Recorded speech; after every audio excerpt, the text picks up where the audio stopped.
we have Tommy and his friend Haas. All right, speeding, going. They apparently they escaped from the asylum together. All right, they did. And so, okay, so right off the bat, I'm semi-confused, but I can kind of get this. So the whole reason for Tommy escaping is he is so obsessed with Jason because when he was like, what did we say? He was 12, 13 maybe? When he killed Jason 13, for Jason coming to the lake house that his family owned, and he killed him.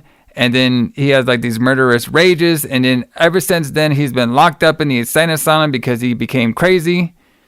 He apparently has a bunch of dreams about killing Pam. All right.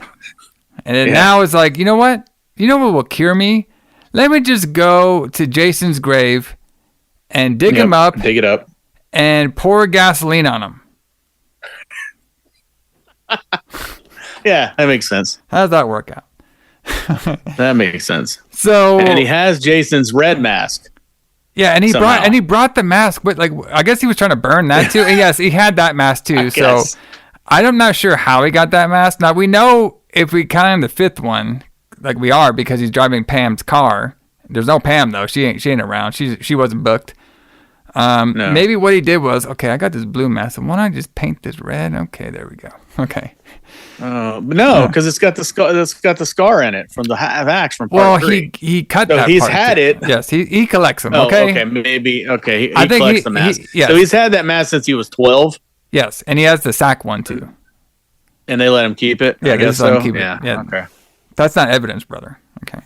Yeah. No. What could go wrong? So the house guy, he is like, man, why are we doing this?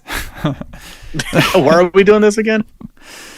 So they go to the grave. So this whole scene was basically the scene that we saw on number 5, just like over again. You know, with in number 5, we had those 2 kids unearth Jason's grave, and he gets killed back in Corey Feldman's backyard in his LA house. Exactly. So we see the same thing. So they ungrave Jason, and he has maggots all over him. He's basically dead. And then he's like, "Well, I gotta send him to hell." He's dead. The guy was like, "I gotta send him to hell." I was just thinking, well, he looks like he's pretty much in hell right now. I mean, he has like maggots all over him. Shit. He's pretty much barely together. Like, why are we doing this? Okay. Does anybody ask why we're doing this? Okay. Listen, bro. Well, Hawes did. Yeah, he did. Like, wait. Well, what was his plan here? Okay, I'm going to go dig up this dead guy and burn his body, and then now I'll be cured. Okay? No. Well, yeah, so the reason he does have a reason for doing it. The reason he's doing it is because everybody thought Jason was cremated, but he wasn't. They just buried him. And I think don't they mention in this movie like why he wasn't cremated? Maybe they don't. But anyway, everybody thought Jason was cremated, and then Tommy finds out he's not, so he's going to go burn his body. Well, hold on. He kind of does. So tell me, if Alison, let's say you had some childhood trauma, and you go, you're in an insane asylum, you get out, and you go to your trauma person's grave, and you basically want to end it. What would you do first? Would you open it up, pour the gasoline, pour the little light on there and leave? Or would you grab a piece of the fence that has steel, that has magic powers to get this creature back to life? Which one would you do? All right. Okay. So in Tommy's defense, and I never thought I would say those words, but in Tommy's defense, there's no way he could possibly have known what's about to happen would happen. Because, one, it's impossible. Well, hold on. But two... Hold on. Our girl that will come up later says she's seen this shit in horror movies, which I've had too. So if we're breaking the fourth wall, okay, I could have been Haas on here, like, bro, I've seen this in horror movies. You're gonna put the shit in there, and he's gonna up like Frankenstein. Because we're breaking the fourth wall, aren't we? Are we not, or no? Exactly. You're gonna put that shit in Jason. Lightning's gonna strike, and it's gonna bring his ass back to life. I saw it in Frankenstein in the 30s. It's going to happen again. And has he not seen the 80s Blue Lightning? We've seen that fucking every episode on the Retro Blood. That's true. True. But yeah, so he basically just loses his mind. Like, he's going to burn Jason's body and then leave.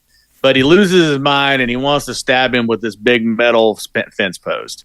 Yeah. So Tommy fucks up and he stabs him with the big fence post. Then lightning comes down and brings Jason back. Can you believe this whole movie is about this guy fucking up? It's kind of funny, in a way. Jason would have been dead and gone if he just left it the fuck alone. But that's the case with most things, you know. Yeah, most times people get fucked up in their lives is because they just mess with something they shouldn't have messed with. So Jason gets reanimated like Frankenstein from the from the 80s Blue Lightning. And during this, like the face on Tommy was like, "Oh shit! I didn't even get to pour the gasoline on him yet." It's like, "Oh shit!" Like I fucked this up. This look of, "Oh shit! I fucked this up." It's on his face. Yeah. So Jason eventually kills Haas. Okay. Yeah. And Tommy's like, "Well, fuck this," and he runs away. And I think it's kind of funny how Jason picks up the mask because it's just laying on the ground. Oh yeah, it's like he just sees it. He's like, "Oh yeah, I remember that. Glad you brought this with you," and he puts it back on. Yeah, exactly. Well, it's like, "Oh, I brought it for you when you got reanimated."